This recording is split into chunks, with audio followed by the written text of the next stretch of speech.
Nega sizni skin caringiz ishlamaydi? Yuzingizda yig'ilib qoladi yoki yuzingiz yomonlashib boraveradi.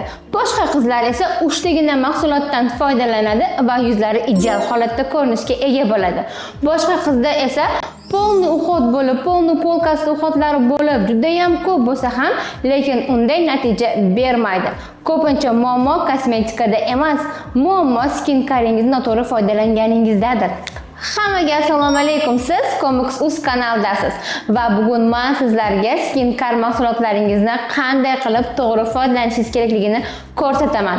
O'shanda sizning mahsulotlaringiz haqiqatan ham ishlab beradi. Shunchaki polkangizda turmaydi. Va videoni oxirigacha albatta ko'ring, chunki oxirida hatto eng qimmat bo'lgan kosmetikani ham yomon ishlashga sabab bo'ladigan xato haqida gapiraman va bu xatoni deyarli hamma qiladi. Demak, birinchi bosqich tozalash. Va iltimos, agar SPF dan yoki make-up dan foydalangan bo'lsangiz, kechqurun faqat penka bilan yuzingizni yuvishni bas qiling. Sababi penka SPF, sebum va make-uplarni to'liq olib tashlamaydi. Keyin esa odamlar aytadi, nega mening yuzim yomonlashib boryapti, yopiq komedonlar, toshmalar va hattoki yopiq porolar paydo bo'ldi deb o'zlariga savol berishadi va hayron bo'lib qolishadi. Shuning uchun kechqurungi parvarishingizda double cleansing dan foydalanganingiz yaxshiroqdir. Masalan, avval mitsillarni vadadan, keyin esa gidrofilni masla yoki gidrofilni balmdan ham foydalansangiz bo'ladi. Gidrofilni masadan foydalanganda yuzimizni yaxshilab massaj qilib tozalab olamiz. Undan keyin esa albatta yumshoq penkalardan foydalanamiz yoki penka yoki gel cleanserdan foydalansak bo'ladi.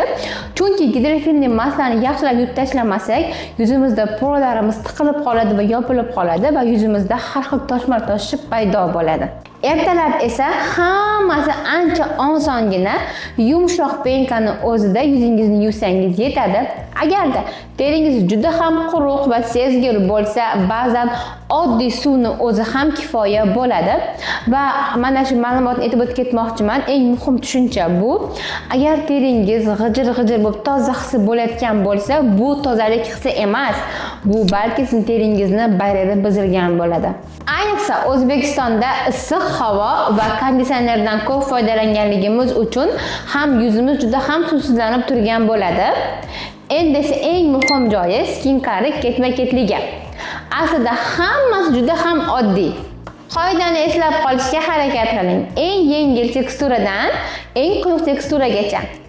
Avval toner, keyin essensiya, keyin esa serum, keyin krem va albatta SPF ertalab har doim oxirida foydalaniladi.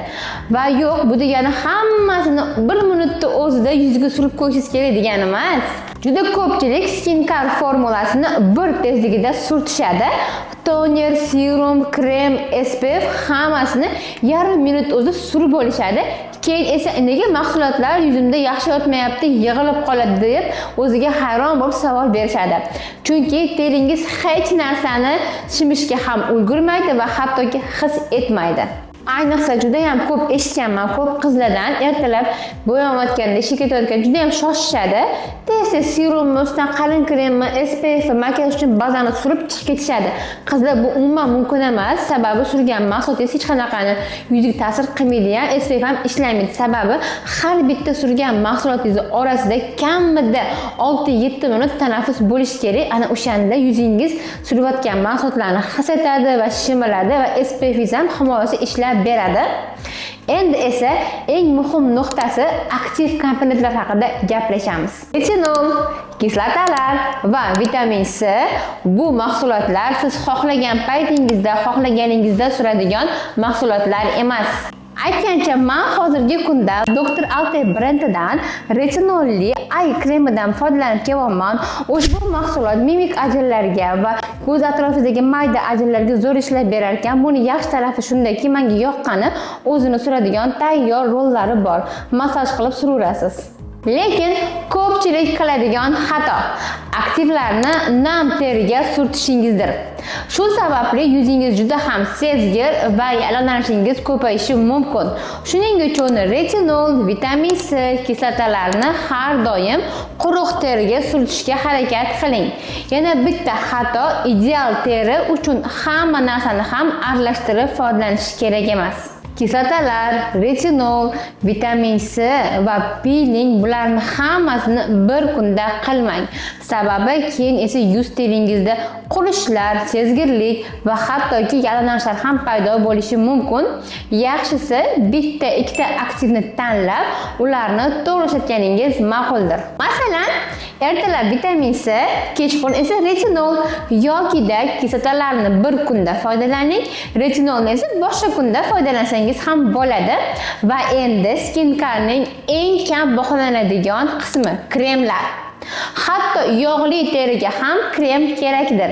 Chunki aynan krem yuzimizda namlikni ushlab turadi va undan tashqari terimizni tiklashga yaxshi yordam beradi. Agar teringiz suvsizlangan bo'lsa, hattoki eng qimmat serumdan foydalansangiz ham u yuzingizda yomonroq ishlaydi. Va ertalabki oxirgi bosqichimiz bu SPF. Bu skincardagi eng muhim anti-age mahsulotlar hisoblanadi. Chunki quyosh pigmentatsiya va yuzimizda suvsizlanishni va erta ajinlarni olib keladi. Lekin SPFlarni ham to'g'ri surtishni bilishimiz kerak. Faqat oldiniga qurgan skincare'imiz to'liq shimilgandan keyin SPFni suring. Aks holda SPFlaringiz yuzingizda yig'ilib qoladi va quyoshdan himoya qilib bermaydi.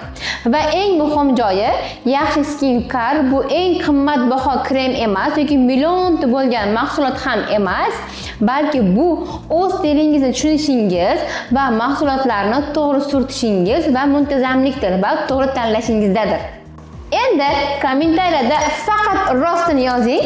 Siz yillar davomida qaysi xatoni qilgansiz va bilmagansiz. Keyin esa biz videoda eng ko'p yiqqan laykni kommentariyasini tahlil qilamiz. Bemalol qanaqa mavzuda bo'lsa ham yozishingiz mumkin.